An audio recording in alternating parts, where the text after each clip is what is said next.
नमस्कार दोस्तों, once again welcome to all the योद्धास who are preparing for government exam. और आज जो हम बात करेंगे एसएससी के सिलेबस के बारे में, क्योंकि 2021 के बाद से 2022 में एसएससी ने सिलेबस चेंज कर दिया है। तो यहाँ समझना बहुत ज़रूरी हो जाता है कि एग्ज़ाम में किस तरह से पूछी जाएगी एग्ज़ाम, है ना। अगर आप यहाँ समझ लेते हो तो मैं मानता हूँ कि आपका 50% जो काम है वो ईजी होने वाला है। और आपको मैं आज अपना जो सिलेबस है एसएससी का वो बहुत ही अच्छे तरीके से और बड़े कॉम्प्रिहेंसिव वे में आपको समझाने वाला हूँ। तो हम आज समझेंगे कि एसएससी में पहले जहाँ टियर 3 तक होती थी एग्ज़ाम, वह केवल टियर 2 तक हो रही है। और एग्ज़ाम में क्या पूछा जा रहा है, कौन सा सेक्शन क्वालिफाइंग है, टियर 1 में आप कितने मार्क्स लाकर मतलब आप टियर 2 के लिए क्वालिफाई हो सकते हो, ये सारी चीज़ आपको आज मैं बताने वाला हूँ। तो वीडियो से जुड़े रहिए। चलिए हम शुरू करते हैं। सबसे पहला होता है एग्ज़ाम एसएससी में टियर 1, जो कि आप सभी ने पढ़ा होगा कि इसके अंदर को आपको पता है ऑब्जेक्टिव टाइप के क्वेश्चंस होते हैं इसके अंदर, है ना। ऑब्जेक्टिव मल्टीपल चॉइस क्वेश्चन होते हैं, कंप्यूटर बेस्ड एग्जाम होता है। 2021 तक भी यही चीज़ें चलती थी। 2022 से अब स्टार्ट चेंज हो चुका है, तो 2023 और आने वाली सभी एग्जाम्स में यही सिलेबस फॉलो होगा, ठीक है।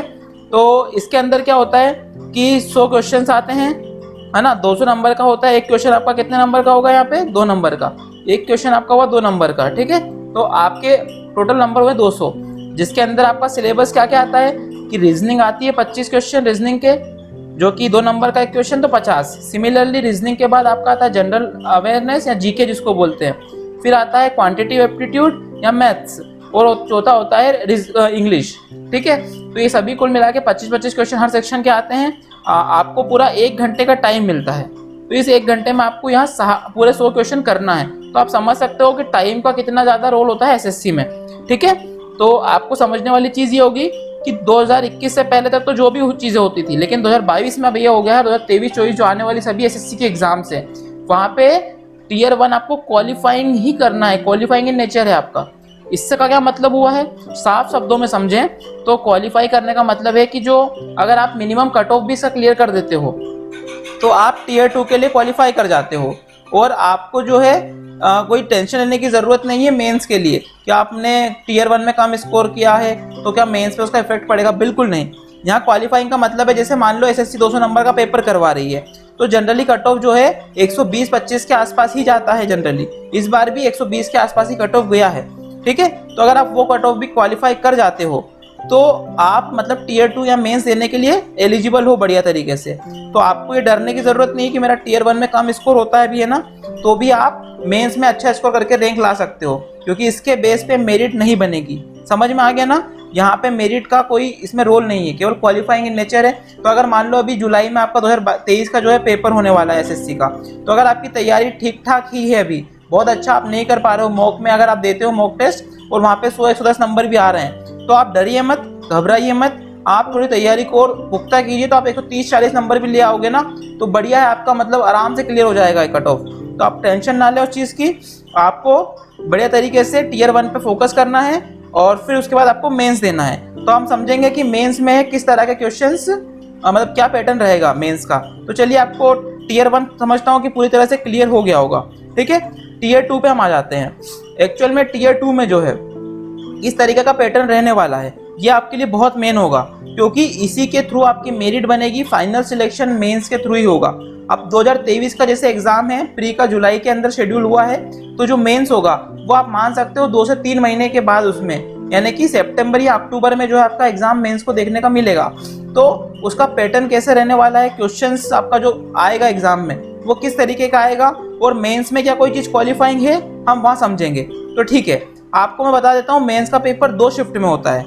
पहली शिफ्ट जो है उसका टाइम 2022 के अंदर जो था वो 9 बजे से 11:20 तक था। मतलब कि आपको कितना समय लग रहा है, 2 घंटे और 20 मिनट का समय आपको पहले शिफ्ट में देंगे वो। अब हो सकता है 2023 में वो टाइमिंग थोड़ा सा बदल दे वो, है ना।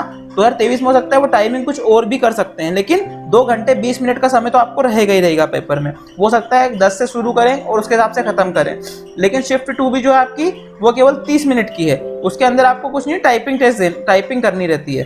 तो मेन जो पेपर है आपका टियर 1 का जो आपका शिफ्ट 1 में होगा वो होगा। तो पहले वो समझते हैं कि वो कैसा होता है। आपको मैंने बता दिया 2 घंटे 20 मिनट का पेपर टोटल होता है।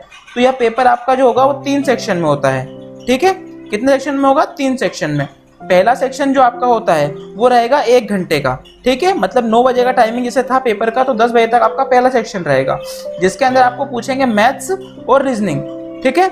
मैथ्स में आपको 30 क्वेश्चन मिलेंगे मैथ्स के, और फिर उसके बाद 30 क्वेश्चन मिलेंगे रीजनिंग के।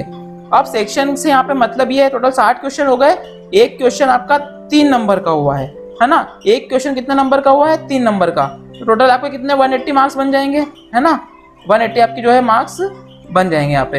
अब 180 अगर मार्क्स आपके बनते हैं, इसके अंदर 1/3 की नेगेटिव मार्किंग है, ये भी ध्यान रखिए। मतलब अगर आप एक क्वेश्चन सही करते हो तो 3 नंबर मिल रहे हैं, अगर आप एक क्वेश्चन गलत कर देते हो तो आपके 1 नंबर कट जाएगा। मतलब फिर एक क्वेश्चन के 3 नंबर मिलते हैं सही होने पे, और गलत होने पे वहाँ पे 1 नंबर कट जाता है, तो इसको 1/3 नेगेटिव मार्किंग बोलते हैं। इससे पहले जो एग्जाम होते थे वहाँ पे 1/4 की नेगेटिव मार्किंग होती थी। मतलब अगर 1/4 की नेगेटिव मार्किंग होती थी। मतलब कि अगर आप एक क्वेश्चन को करते हो जिसमें आपको 4 नंबर मिलते हैं तो उस पर 1 नंबर कटता था, ठीक है। जनरली आपको 2 नंबर मिलते हैं क्वेश्चन के, तो आपके 0.5 नंबर कट जाते हैं। तो मैं समझता हूँ नेगेटिव मार्किंग आपको समझ में आ गई होगी। इसके बाद हम बात करते हैं सेक्शन 2 की। तो आपको सेक्शन का मतलब बता देता हूँ। सेक्शन में क्या होता है, जैसे आपने 9 से 10 तक पेपर दिया मैथ्स और इंग्लिश रीजनिंग का, है ना। तो आप इसके अंदर जैसे आपने शुरू के आधे 20 मिनट में मान लो आपने मैथ्स के क्वेश्चन बना लिए 20 क्वेश्चन के आसपास 30 में से, और फिर आपको कुछ क्वेश्चन में डाउट आ रहा है, नहीं बन पा रहे हैं, तो आप रीजनिंग पे स्विच कर सकते हो, है ना। सेक्शन में ये होता है। मतलब आप 20 मिनट तक मैथ्स अटेम्प्ट कर लो, उसके बाद 20-25 मिनट आपने रीजनिंग को बना दिया अच्छे से, फिर आपको लग रहा है कि अब मैथ्स वापस कर लेता हूँ, टाइम मिल रहा है, तो आप वापस मैथ पे भी स्विच कर सकते हो। तो ये सेक्शन का फायदा हो जाता है ना। और आप फिर सेक्शन 2 जब आएगा, मतलब आप जो सेक्शन 2 स्टार्ट होगा 10 बजे से 11 बजे तक, आप एक चीज ध्यान दोगे कि आपको इन सेक्शन के बीच में टाइम बिल्कुल भी नहीं मिलने वाला है। मतलब सेक्शन 1 जैसे ही आपका खत्म होगा तुरंत ही सेक्शन 2 चालू हो जाएगा। अब सेक्शन 2 जैसे चालू होता है तो आपका मैथ्स और रीजनिंग का सेक्शन सबमिट हो गया है, आपने इसमें आप वापस कुछ भी नहीं कर सकते। सेक्शन 2 चालू होगा, यहाँ से आपको इंग्लिश और जीएस के क्वेश्चन मिलेंगे। अब यहाँ पे ना टोटल 70 क्वेश्चन होते हैं, ठीक है। 70 क्वेश्चन मतलब एक क्वेश्चन 3 नंबर का, तो टोटल नंबर कितने बनते हैं? 210 नंबर का जो ये पेपर होता है, ठीक है। 210 नंबर का ये पेपर हुआ। 210 में से आपको एक चीज याद रखनी है कि आपको मतलब 45 क्वेश्चन इंग्लिश के मिलेंगे और 45 क्वेश्चन जो जीके के मिलेंगे, ठीक है। 45 इंग्लिश के और 25 जीके के क्वेश्चन है, तो कुल मिला के 70 क्वेश्चन होते हैं। 210 मार्क्स का आपका पेपर है। अब यहाँ पे क्या होता है, 1 घंटे का टाइम है, तो आप या तो पहले इंग्लिश अटेम्प्ट कर सकते हो पहले, या जीएस अटेम्प्ट कर सकते हो, और आप स्विच भी कर सकते हो। जैसे आपने 45 क्वेश्चन इंग्लिश के हैं, आपने 40 बना लिए इंग्लिश के, फिर आपका मन कर रहा है कि जीएस अटेम्प्ट कर लेता हूँ, तो अब जीएस कर लो, बाकी के 5 क्वेश्चन बाद में कर लो। यहाँ पे आपको टाइम का थोड़ा सा बाउंडेशन इतना नहीं रहता, क्योंकि 70 क्वेश्चन तो हैं हालांकि, पर इंग्लिश और जीएस जल्दी बन जाता है। तो यहाँ थोड़ा आप आराम से भी करें, एक्यूरेसी पे जरूर ध्यान दें, क्योंकि इंग्लिश में गलती होने के चांसेस रहते हैं। तो आप थोड़ा आराम से पेपर को करेंगे तो भी यहाँ हो जाएगा। लेकिन वही सेक्शन 1 में जब मैंने बोला था कि मैथ्स रीजनिंग है, तो आपको टाइम का बहुत ज़्यादा वो रहेगा, आपको स्पीड थोड़ी बढ़ानी पड़ेगी अपनी। तो आप जब मॉक टेस्ट देंगे तो ये चीज़ें क्लियर हो जाएंगी ना। और सेक्शन 3 की जब मैं बात करता हूँ, तो सेक्शन 3 में क्या होता है, आपका 20 मिनट का एक पेपर होगा लगभग, ठीक है। हाँ, 20 मिनट का पेपर होता है, जो कि आपका 11 से 11:20 तक होता है, ठीक है। 20 मिनट का, जिसके अंदर आपको 20 ही क्वेश्चन मिलने वाले हैं। कितने क्वेश्चन मिलेंगे आपको? 20 मिनट में 20 क्वेश्चन करने हैं। अब यहाँ पे होता क्या है कि एक क्वेश्चन 3 नंबर का है, और आपके 60 नंबर का क्वेश्चन होता है। लेकिन जो आपका सेक्शन 3 है कंप्यूटर वाला, ये क्वालिफाइंग नेचर होता है। जैसा आपको मैंने बताया कि पहले भी आपका प्री क्वालिफाइंग था, तो यहाँ पे भी ये होता है। 60 नंबर के पेपर में से अगर आप मान लो आपको कट ऑफ दे रखा है मिनिमम कि 15 से 20 नंबर आपको लाने ही लाने हैं, तो अगर आप इतना भी ले आओगे ना तो आप इसको क्वालिफाई कर जाओगे। बच्चे गलती ये कर लेते हैं कि वो कंप्यूटर में सोचते हैं कि मेरे को 60 में से 50 नंबर लाने हैं। इतना कोई ज़रूरी नहीं है। अगर आप 25 से 30 नंबर का टारगेट रखो मिनिमम कितने मेरे को लाने हैं, तो आप कोई सी भी पोस्ट के लिए एलिजिबल हो जाओगे, है ना। आप ये मत सोचो कि 15 नंबर कट ऑफ है तो 15 लाने हैं, आप 25-30 तो सोचो कि 25 लाने हैं मेरे को। तो क्या होता है कि अगर इंडिविजुअल किसी की कट ऑफ जाती है, जैसे इंस्पेक्टर जो लेवल की पोस्ट होती है 4600 ग्रेड पे, वहाँ पे कट ऑफ कभी ज़्यादा भी हो सकता है। कुछ बच्चे क्या करते हैं, बहुत अच्छे मार्क्स ले आते हैं 25 के आसपास, 30 के आसपास या 35-40 तक। तो कम से कम कट ऑफ के लिए आप 25 नंबर तो मिनिमम ला ही लाए इसके अंदर, उससे तो आपको बड़े कोई दिक्कत ही नहीं आने वाली है, ठीक है। तो मैं समझता हूँ कि आपको समझ में आ गया होगा सेक्शन 3 क्वालिफाइंग है। तो आपकी जो मेरिट बनती थी ना, वो केवल सेक्शन 1 और सेक्शन 2 के बेसिस पे बनेगी। अब आपको मैंने बताया 180 नंबर का होता है आपका सेक्शन 1, और 210 नंबर का होता है सेक्शन 2, तो यानी कि टोटल नंबर होगा 390। ठीक है, 390 नंबर में से आपको एटलीस्ट टारगेट रखना है कि 300 प्लस तो मेरे को इनहाउ लाने ही लाने हैं, क्योंकि इसी में आप अच्छी एक पोस्ट पा सकते हो। और ये पेपर पे भी डिपेंड करेगा कि कितना लेवल आता है, लेकिन मैं मानता हूँ कि 300 या 315 तक आप नंबर लाओगे ना तो आप अच्छा खासा स्कोर कर लोगे, मतलब रैंक ले आओगे। टारगेट तो आप अगर 350 का भी करो तो बहुत अच्छी बात है, लेकिन मिनिमम आपको एक पोस्ट पानी है अगर, तो मैं बताऊं कि 300 का टारगेट आपको रखना ही है। मॉक में आप 300 से नीचे नहीं लाना है मतलब आपको, और परसेंटाइल जो है वो 90 प्लस आपके होने चाहिए मॉक वगैरह में। ठीक है, वो मैं आपको आगे वाली वीडियो में डिस्कस भी कर लूंगा कि मॉक वगैरह कहाँ से दे, कैसे दे, और वहाँ पे कितना परसेंटाइल लाके आप चेक कर सकते हो आप कहाँ स्टे कर रहे हो। ठीक है, कहाँ स्टैंड कर रहे हो, तो ये चीज़ें आपको धीरे धीरे मैं बताता चलूंगा। यहाँ पे मैंने आपको बता दिया सेक्शन 1 सेक्शन 2 बहुत इंपॉर्टेंट है। यहाँ भी आपने मैथ्स, रीजनिंग, इंग्लिश और जीएस ये चारों सब्जेक्ट आने वाले हैं। इंग्लिश का वेटेज थोड़ा ज़्यादा है, तो आपको ध्यान रखना है कि इंग्लिश अच्छे से करें आप। ठीक है, 45 क्वेश्चन इंग्लिश के आते हैं, मतलब 135 नंबर का क्वेश्चन पेपर आपका इंग्लिश का आ रहा है, एक क्वेश्चन 3 नंबर का बन रहा है।